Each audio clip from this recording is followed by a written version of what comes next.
On today's World Insight, China full steam ahead in achieving carbon emission targets despite rising trade barriers over green tech goods. What's the big green picture? How is China carrying on with its green transition? Answers from an exclusive conversation with the Chinese envoy for climate change, Liu Zhenmin.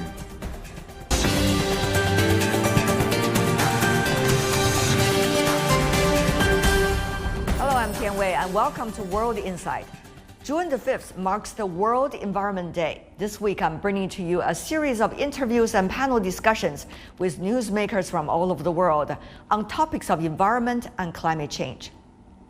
China has committed to have carbon peaking before 2030 and achieving carbon neutrality before 2060. The whole country is mobilized for these goals while providing best and most affordable green solutions to the rest of the world. For example, electronic vehicles, batteries, and solar panels. With the upcoming COP29 in Baku later this year, how will China contribute to the global decarbonization visions? At the same time, how is the country articulating the latest challenges in trade of China-made green products? My exclusive interview with Liu Zhenmin, China's special envoy for climate change. Mr. Special Envoy, what a pleasure to see you here in Beijing. Very pleased to see you. The World Environment Day falls on June the 5th. So as a special envoy on climate, from China, how are you, Mr. Special Envoy, celebrating this day? People for the world celebrate the World Environmental Day. I think for myself, I shall have a very busy day. I'm going to Shanghai for the 2024 Shanghai International Expo on carbon neutrality. This would be a very important event for China and as well for the world. I think this is an event with participants from all over the world. I think it will demonstrate both the political willingness as well as the technological contribution to the world, how we human beings are prepared to achieve the global carbon neutral. Half a year this is already into your job as China's Special Envoy on climate change. How are you assessing the realities that you are faced today, and also your takeaway so far after traveling both to the US and to Europe recently?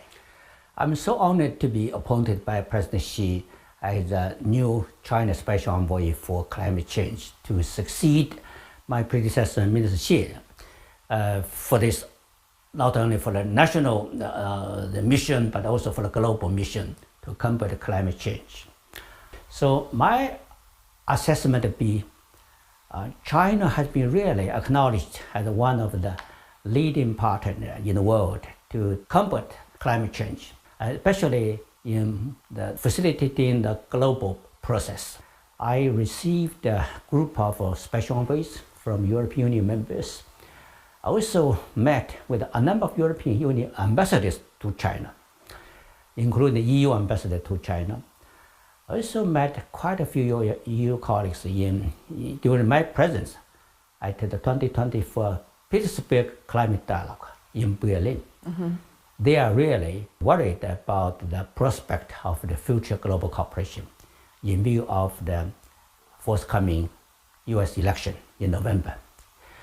I think, of course, we all acknowledge that global cooperation cannot be suspended.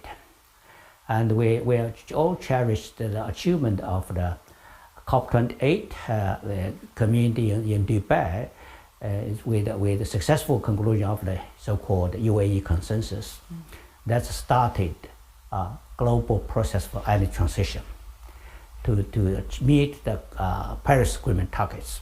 For China, we have demonstrated China's the determination to achieve the carbon peaking and carbon neutral as announced by President Xi, both before 2030 and before 2060. So I think that China's engagement really has been one of the important, one of the pertinent factors to supporting the global efforts. One of the difficulties for achieving carbon peak and carbon neutrality worldwide is how much we can tap into the latest technologies and application of green technologies. As assessed by the International Energy Agency, that over half of the technology are mature. It means that both technology of wind power and the solar power, they are quite mature and becoming more affordable, even in some cases cheaper than fossil fuels. But the remaining technology, I think, still requires further innovation, improvement, and development. For example, I think how to ensure that wind power technology on the sea would be more stable, how to ensure that hydrogen would be more secure, how to ensure that the clean technology, including CCUS technology, would be more secure, more efficient, and more affordable to all the countries. So it be in the next 30 years, with human beings, at one side we need to invest more to the wind and the solar technology, as well as the electric vehicles. At the same time, we need to invest more to develop and improve the technology. Talking about the EVs, we have seen trade protection measures and industrial policies adopted by some of the world's largest economies, including the US particularly, that it is exerting more than 100% tariffs on China-made electronic vehicles, even though that number is not yet high, but its implications worldwide for trade protectionism is very worrisome, especially in application of new technologies. If I could share with you, I think you mentioned that a while ago in a recent interaction with your international counterpart. According to latest statistics by Wood Mackenzie, it's very likely if the world is so-called a rate of China-made EVs, that alone could cost the world more than $6 trillion for the years to come. And that is only a preliminary number. So how do we see the latest controversy regarding EVs? In this world, in addition to the global and common goal for addressing climate change, there are also issues to be so-called competition issue. I think economic competition. These unilateral measures imposed by some powers, some major manufacturing countries like North American countries or European countries, they're out of the political perspective. They also focus on how to protect their own manufacturing industry. So this is entirely out of economic competition. But they disregarded the global effort for achieving both global neutral and net zero emissions.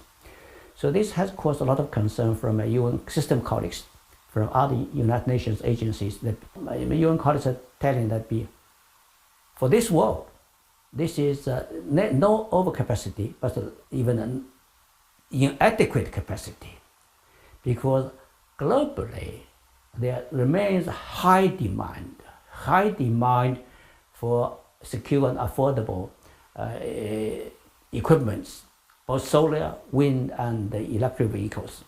That's why Wood Mackenzie issued its report in March that if European countries, even North American countries, they are really going to impose unilateral measures to cause the net increase of 20% increase of the global price. I think of course, it means there'll be increase of the additional $6 trillion of the global investment. But we have also seen the reluctance, for example, in North America and the European industries to work on EVs anymore by some of the major vehicle manufacturers. The question really is from the special envoy, sir, how do you see this eventually would have an impact on the overall timetable and also the efficiency of achieving decarbonization. Because the unilateral measures for North America and Europe, they are going to drive the price higher than the current price. Right. That will make these equipments much more expensive in a global market. I think more difficult for developing countries to get access to these technologies. That's why I think it'll be people are also worried about whether there will be one market or two markets or different markets. I think this will remain the issue for the forthcoming COP29 to be convened in Baku in November. I think because the focus of the Baku meeting in November would be on how to address global financing for the clean technology, for renewable technology, and how to support developing countries for their financing, climate financing. Right. But actually, these unilateral measures, they are going to drive the prices much higher. And it means that they will require more investment. Right. That's why I think it'll be for the global community, they are all really worried about this process. The other thing is we see some economies begin to talk about the so-called justice issue, climate justice. For example, related to electronic vehicles, they say we have industrial policies, we have tariffs because we want to have justice to those industries that will be phased out as a result of electronic vehicles becoming more popular. So the question really is, what is justice? Whose justice is it? And how should we evaluate the interpretation of justice? And who is giving the rules or providing the rules, designing rules regarding justice? Actually, this so-called justice is used just as a pretext. Actually, economically speaking, this is for the even European and North American economists, they talked about for the decades or even centuries about so-called comparative advantage. So in the economic perspective, normally, whether your industry, your manufacturing has a competition, depending on whether you have a comparative advantage. Now, challenge to be probably thing to be for some of North American countries and European countries, they believe that their manufacturing has less comparative advantage. So that's why they raised new issues, new issues. But I think for the world, really we need to avoid politicization of the economic rule. After the end of the Second World War, actually the world already globalized. I think no country can really leave this global chain. You can see even the European Union decision, European Union Commission decision, they will ensure that around 40% of these products, a part of the products will remain from the European Union members, because they realize that the European Union members, they cannot have entire manufacturing. But for the US policy different, they want to really the monopoly entire global manufacturing chain. But I think they will really definitely, they are going to drive up the price. So they will depend on the government subsidy. So I think it'd be for the U.S. enterprises and for the U.S. public, definitely they will have to accept that without the government subsidy, they are going to have to pay more to their national products than imported products. That's why the Biden administration has decided to increase the tariffs for imports.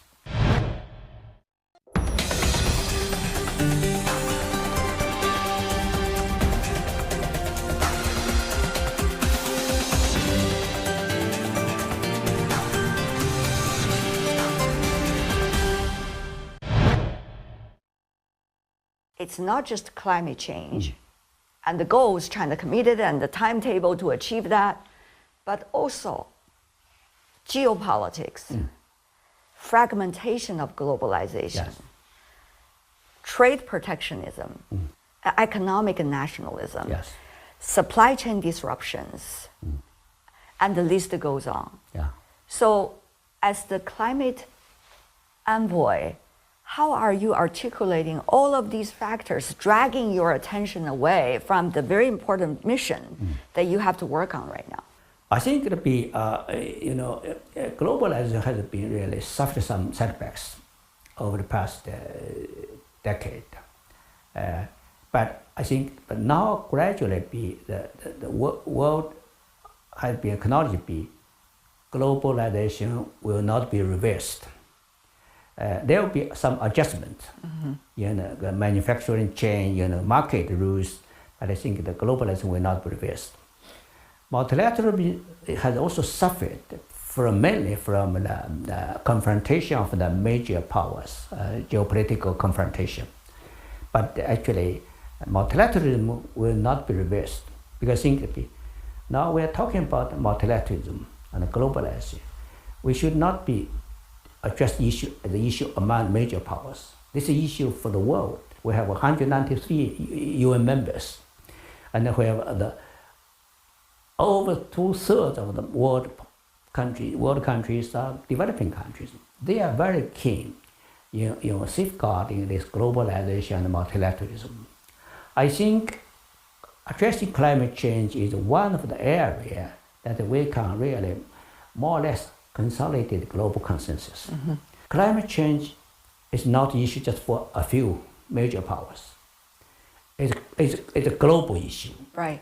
I think we also must take care of the special concern of the developing countries. That's why, especially those vulnerable. Yes. As a result of climate change. Yes, small island countries, LDC countries. I think it'd be vulnerable countries. That's why I think it'd be whatever the change is after November, we need to do our best to safeguard this multilateral cooperation. That's why I think for China, we're determined to continue to work with the G77 China mechanism. Since 1991, the negotiation of the UNFCCC, China and the G77 created a new group, the G77 plus China. This has been a very influential group for negotiation as well as for defending the common interests of developing countries. I think that we can really defend the global process jointly with the European Union and other like-minded group countries.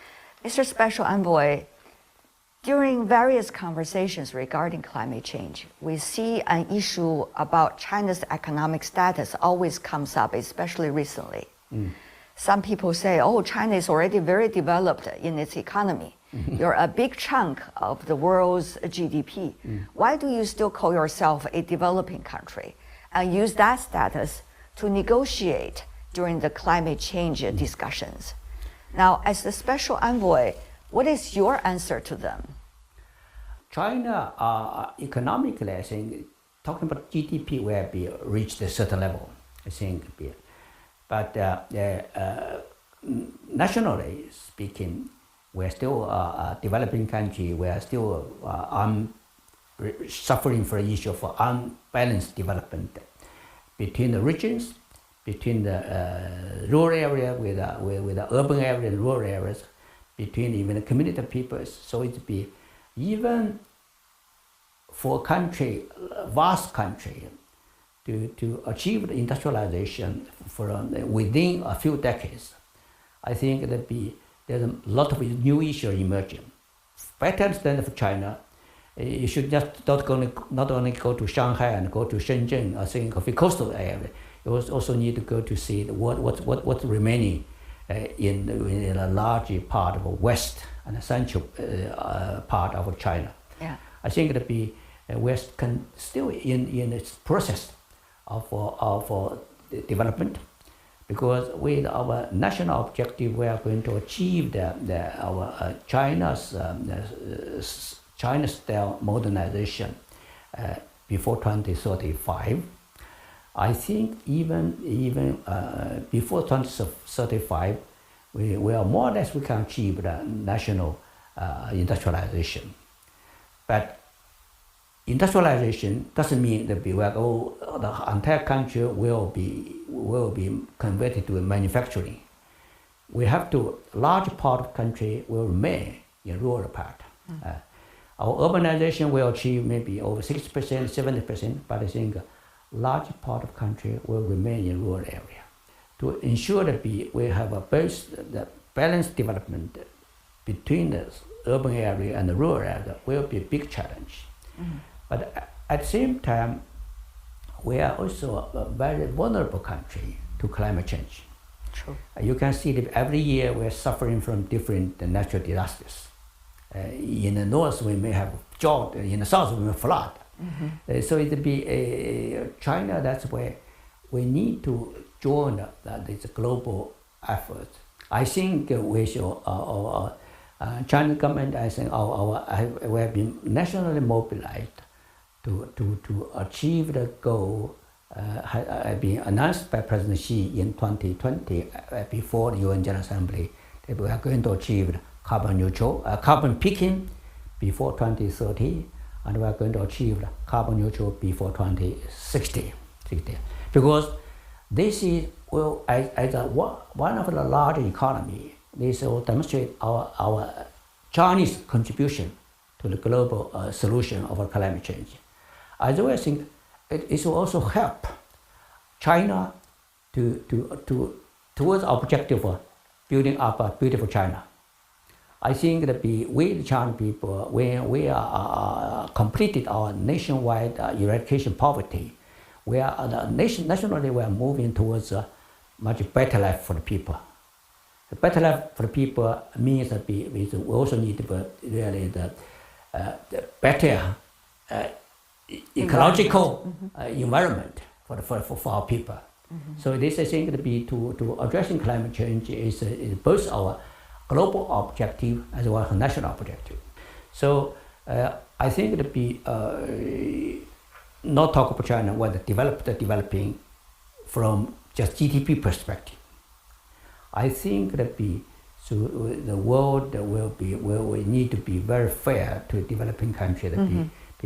So actually, for any country to achieve the industrialization, right. very difficult, very challenging. I see. My last question, Mr. Special Envoy.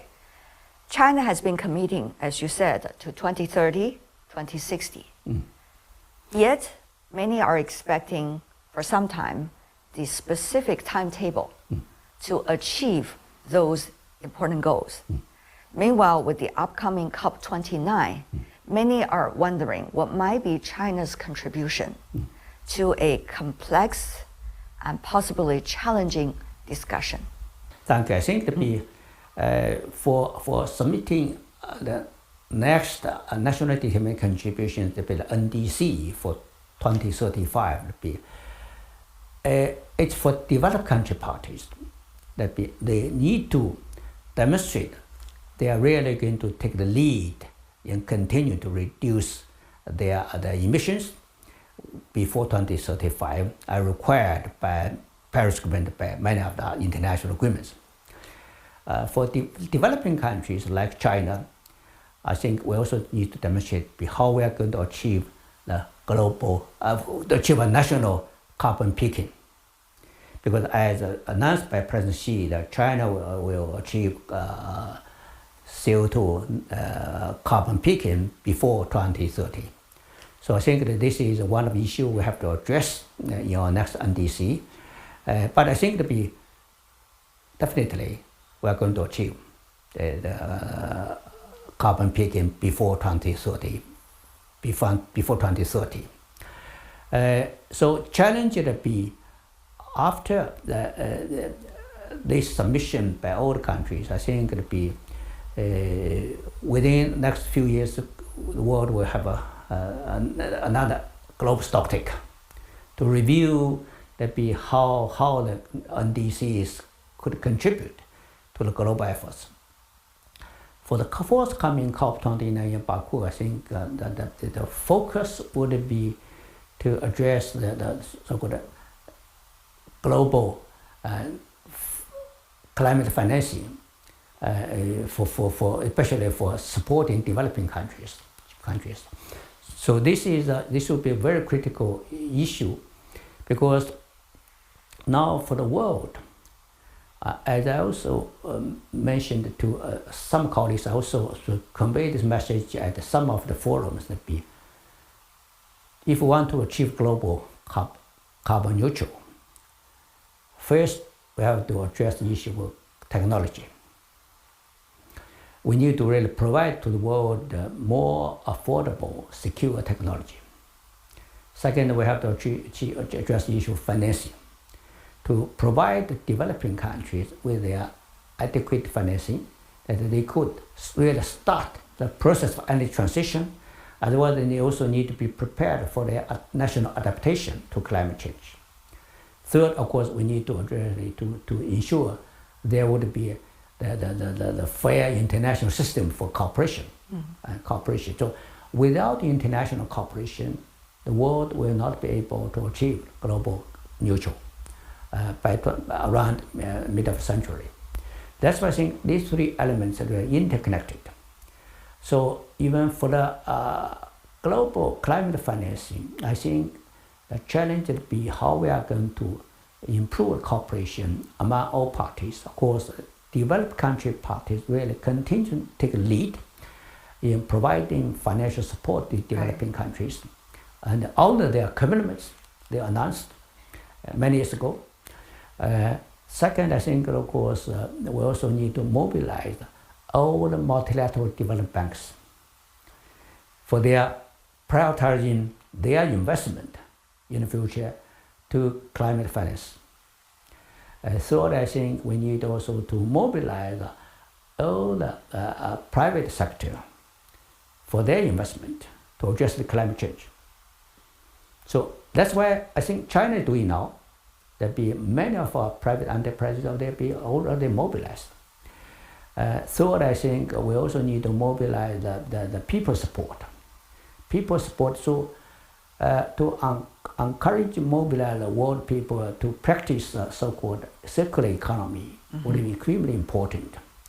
To follow a low carbon footprint, to enjoy a circular economy, that is also important. So for the next 30 years, we really need a global mobilization and for global cooperation. Mr. Special Envoy, what a pleasure. Thank you so much for sharing our time right before the World Environment Day on China's agenda for climate change and also on international cooperation in that topic. Thank you. Thank you. I think that because we also need to make good use of this World Environmental Day to mobilize public support for the global climate action. That's my exclusive interview with Liu Zhenmin, China's Special Envoy on climate change. And that's all the time we have for today. If you'd like to know more, search World Insight.